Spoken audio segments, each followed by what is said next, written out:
Group homomorphism का ये 15th video, inner automorphism का ये सेकंड वीडियो है। Welcome all of you. आइए बातचीत को आगे बढ़ाते हैं थ्योरम से।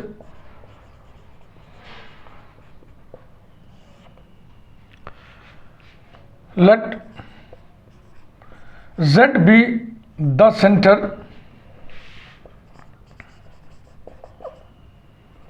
of a group G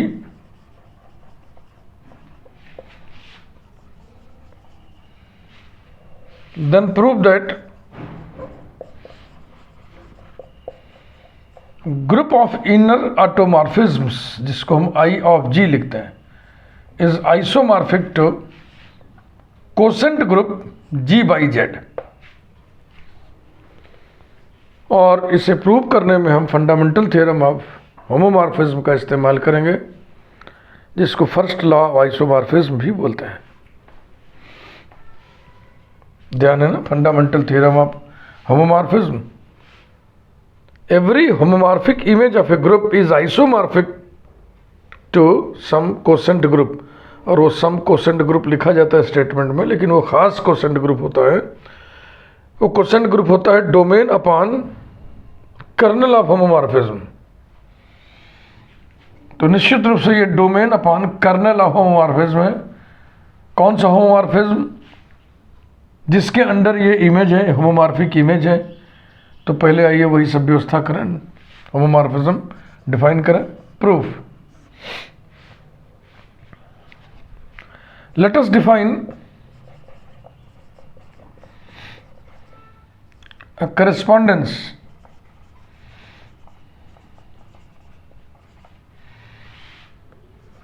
phi from G to I of G such that phi of A equals to, इसमें ले जाना है ना इमेज, और इसमें कौन रहता है? इनर ऑटोमॉर्फिज्म्स रहते हैं। इनर ऑटोमॉर्फिज्म्स कैसे लिखते हैं हम? F सफिक्स A करके ना, where A is the element of G। तो यहाँ पे एक विशेष इनर ऑटोमॉर्फिज्म हम ले रहे हैं, F suffix A inverse. A inverse भी तो G का एलिमेंट होगा अगर A G में है तो। For all A belonging to G, then clearly phi is a well defined mapping। phi is a well defined mapping। बस यही जो हम करस्पॉन्डेंस का डेफिनेशन जो हम लिखे यहाँ पे, this is mode of definition of this correspondence, यही आपको ध्यान रखना पड़ेगा। ये इंपॉर्टेंट थ्योरम है, इंपॉर्टेंट थ्योरम है।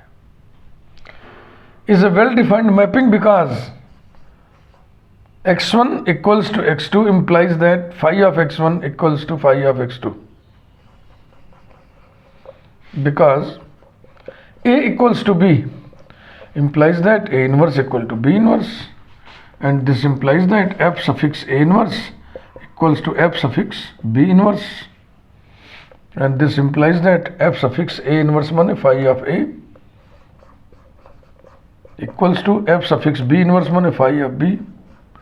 ये दो एलिमेंट के बराबर होते ही उनके इमेजेस भी बराबर हो गए। इसका मतलब एक करस्पॉन्डेंस वेल डिफाइंड मैपिंग है।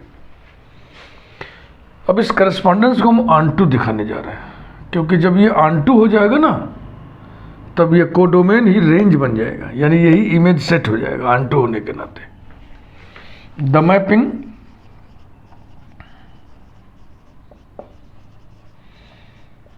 phi is onto because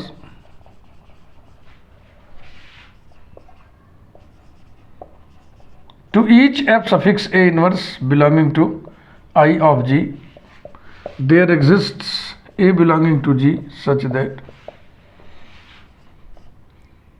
phi of A equals to F suffix A inverse।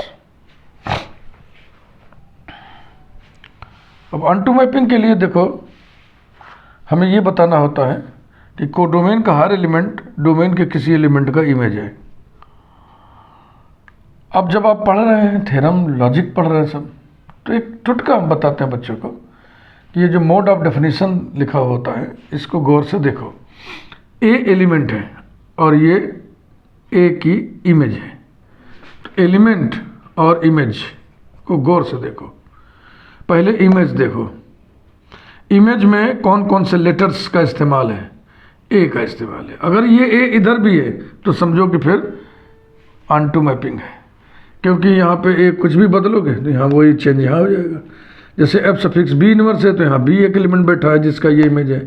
F suffix C inverse करोगे तो यहाँ सी बैठा है जिसका इमेज ये है, ये यानी इसके करस्पॉन्डिंग इसमें एक एलिमेंट है जिसका ये इमेज है। तो इसी को लिख दिया जाता है ऐसे ही।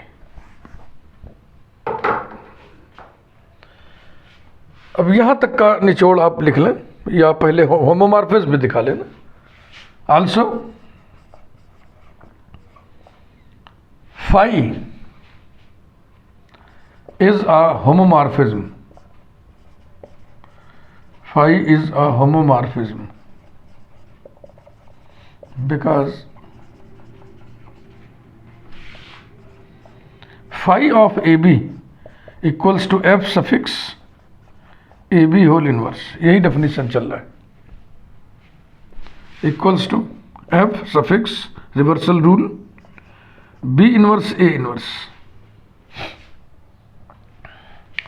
equals to F suffix A inverse O F suffix B inverse। Logic लिखिए, since Fx O Fy equals to Fyx in I of G। ये आपको ध्यान होगा, I of G में FA O FB बराबर FBA होता है और F सफिक्स A इनवर्स की जगह फाई ऑफ A लिख दिया जाए, F सफिक्स B इनवर्स की जगह फाई ऑफ B लिख दिया जाए। So this is phi of A O phi of B for all A, B belonging to G। तो फाई ने ग्रुप कंपोजिशंस को प्रिजर्व कर दिया। अब यहां तक का कुछ निष्कर्ष लिख दिया जाए। चूंकि फाई होमोमॉर्फिज्म है, ऑनटू है, इसलिए ये जो कोडोमेन है ये होमोमॉर्फिक इमेज हो गया। फाई होमोमॉर्फिज्म है ना, तो ये होमोमॉर्फिक इमेज हो गया ऑनटू होने के नाते। तो कंक्लूड किया जाए यहाँ तक, उसके बाद फिर कर्नल निकाला जाए और फिर फंडामेंटल थ्योरम ऑफ होमोमॉर्फिज्म की दुहाई दिया जाए। Therefore, phi from G to I of G is an onto homomorphism. Onto homomorphism, and so I of G is homomorphic image. Homomorphic image of G. I of G is homomorphic image of G। ये conclude किया हमने। अब इस homomorphism का colonel हम निकालने जा रहे हैं। The kernel of this homomorphism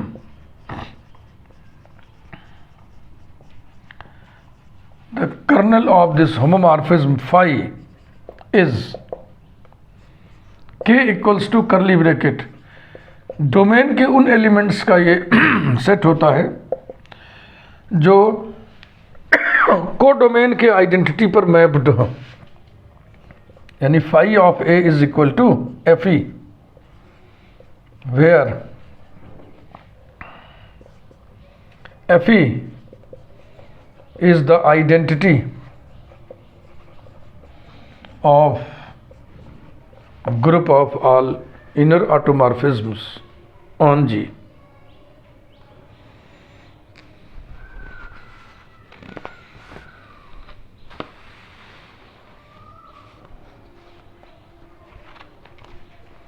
Implies that K equals to curly bracket A belonging to G such that phi of A माने F suffix A inverse equals to F suffix E। E के बारे में इस step में लिख दिया जाए, E being the identity of G. अब देखो यहां पर this is equal to this का कोई कंक्लूजन हम नहीं कर पा रहे हैं, क्योंकि ये क्वांटिटीज तो है नहीं, नंबर्स तो है नहीं, एलिमेंट्स तो है नहीं, ये मैपिंग्स हैं। तो दो मैपिंग की बराबरी का कोई आइडिया तब तक नहीं निकलेगा जब तक इनको डोमेन के कॉमन एलिमेंट पर ऑपरेट नहीं करोगे। तो वही हम करने जा रहे हैं। इस थ्योरम के प्रूफ में दो जगह आपको सजग रहना है, ये ध्यान में रहना है। एक तो फाई का जो डेफिनेशन हम गढ़े थे करस्पॉन्डेंस का, और दूसरा इस स्टेज में। But F suffix A inverse equal to F suffix E implies that F A inverse of X equal to F E of X for all X belonging to domain ji.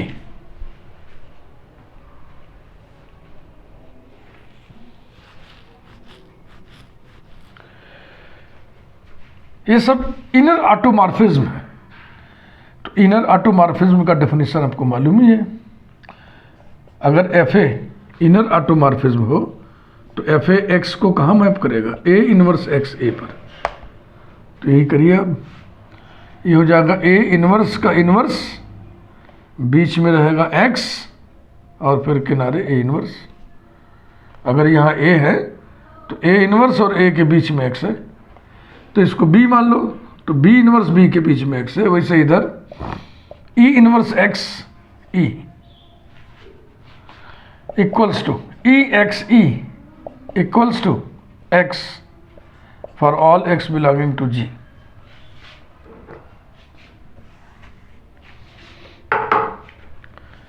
implies that a x a inverse,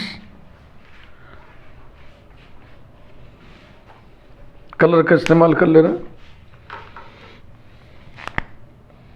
a equals to x a for all x belonging to G, implies that axe equals to xa for all x belonging to G, implies that ax equal to xa for all x belonging to G, यानी कि a G के सभी elements के साथ commute कर रहा है। That is a commutes with each element of G, with each element of G, and so A belongs to center of G. F suffix A inverse is equal to F suffix E का मतलब क्या निकला? A belongs to Z. Thus we have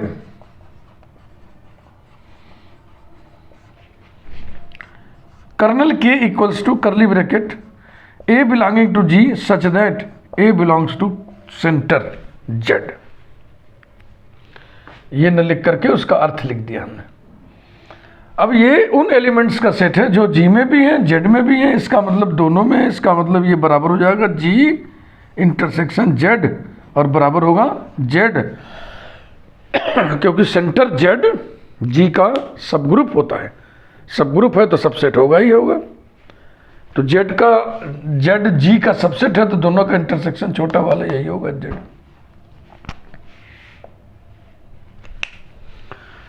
अब हम इस language लिखावट को नहीं मिटाना चाह रहे हैं, इधर मिटा दे रहे हैं। फंडामेंटल थ्योरम ऑफ होमोमॉर्फिज्म की दुहाई देने जा रहा है।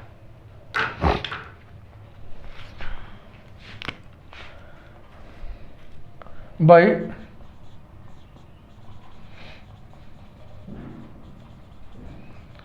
Fundamental theorem of homomorphism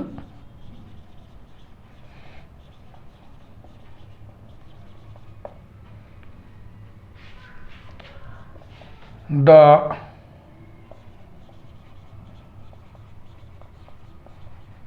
homomorphic image I of G ये लिखा है, is isomorphic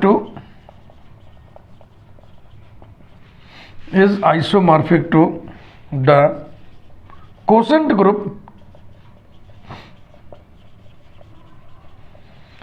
इसका डोमेन अपॉन इसका कर्नल की, that is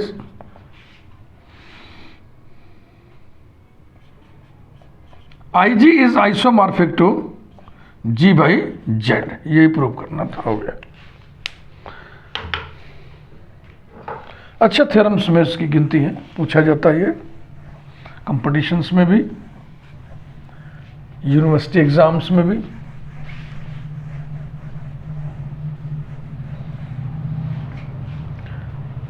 theorem number 2,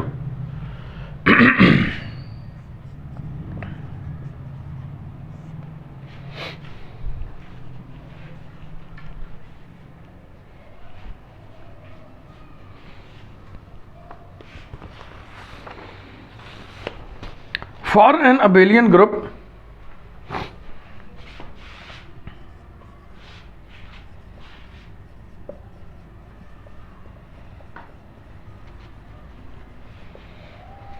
prove that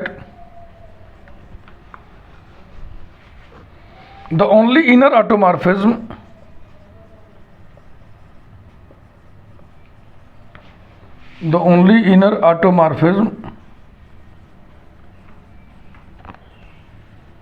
is the identity mapping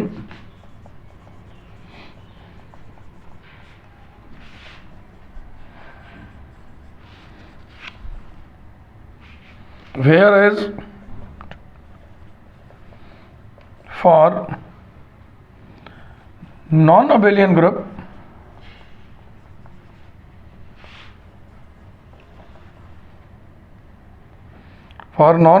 groups there exist non-trivial automorphisms, non-trivial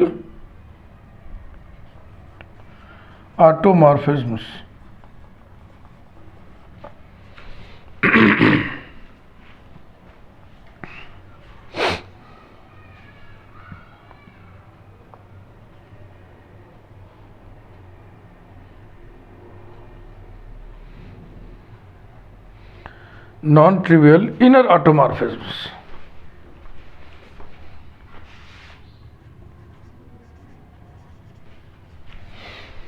statement भारी है लेकिन proof हल्का है। कहा यह जा रहा है कि अगर ग्रुप G अबेलियन हो तो इनर ऑटोमॉर्फिज्म आइडेंटिटी मैपिंग होगा, और अगर ग्रुप नॉन अबेलियन हो तो इनर ऑटोमॉर्फिज्म नॉन ट्रिवियल भी हो सकता है, भी होगा ही। तो यहां नॉन ट्रिवियल से मतलब है कि आइडेंटिटी मैपिंग के अलावे, आइडेंटिटी मैपिंग भी तो इनर ऑटोमॉर्फिज्म भाई। Proof, when G is abelian,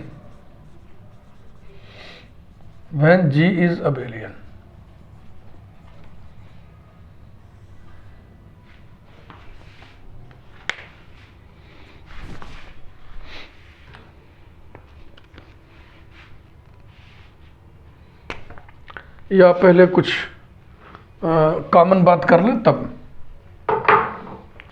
दो हिस्सों में बांटें। Let G be a group and A belongs to G, then the mapping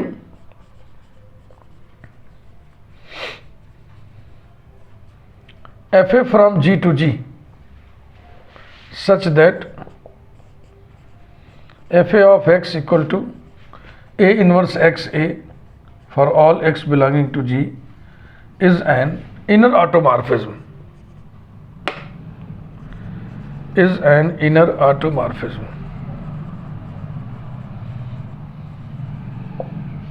अब दो हिस्सों में बांटिए.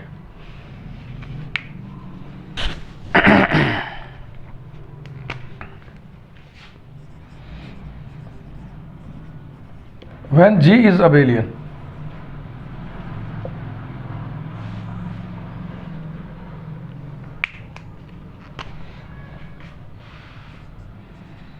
fa of x equals to A inverse xa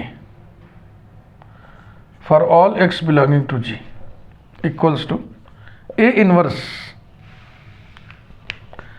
xa को हम ax लिख दे रहे हैं. क्यों भाई?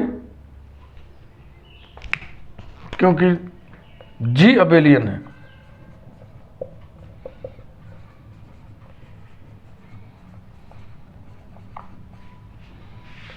Equals to EX for all x belonging to G equals to X for all x belonging to G equals to I of X for all x belonging to G. Therefore, FA is equal to I.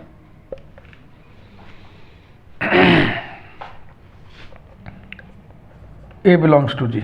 G का कोई भी element A लेंगे तो जो inner automorphism A के respect में बनेगा FA वो I ही होगा.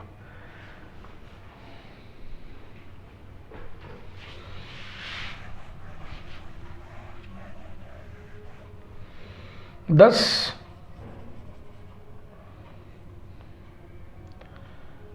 inner automorphism is the identity mapping. In this case, is the identity mapping.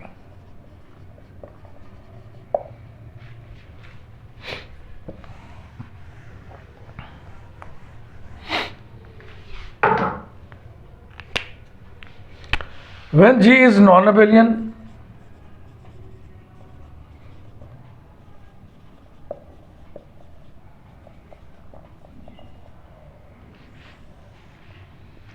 देखो G अबेलियन कब होगा? जब AB equals to BA for all A and B belonging to G.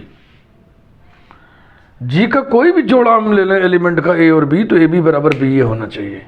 और अगर ऐसा नहीं है, बात को काटिए, तो इसका मतलब क्या हुआ? कम से कम एक जोड़ा एलिमेंट का A और B ऐसा एग्जिस्ट करेगा जिसके लिए AB BA के बराबर नहीं होगा.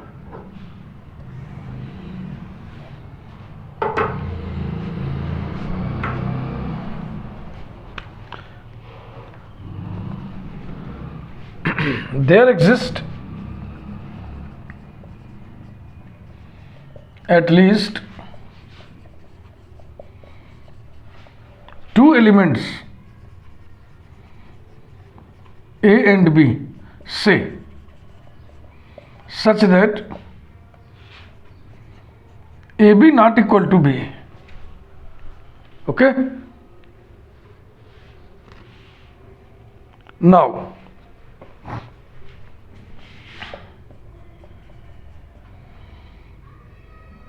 थोड़ा यहां थोड़ा और लिख देना. कहां एग्जिस्ट करेंगे? इन G such that now AB not equal to BA implies that AB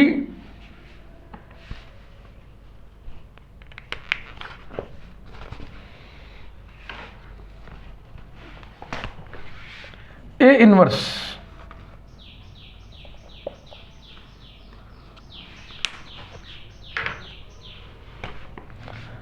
not equal to BA A inverse. दोनों तरफ A इनवर्स से हमने पोस्ट ऑपरेट कर दिया. Implies that AB A inverse कितना होता है? FA ऑफ B होगा ना. इनर ऑटोमॉर्फिज्म का डेफिनेशन याद करें, ये लिखा हुआ है. Not equal to B A inverse E हो गया और BE माने B हो गया और B को हम क्या लिख दें? I of B. ये सेटिंग देखो.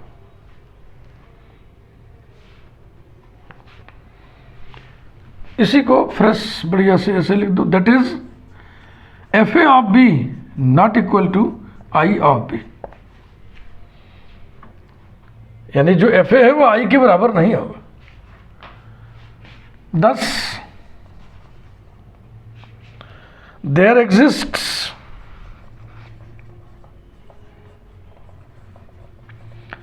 non-trivial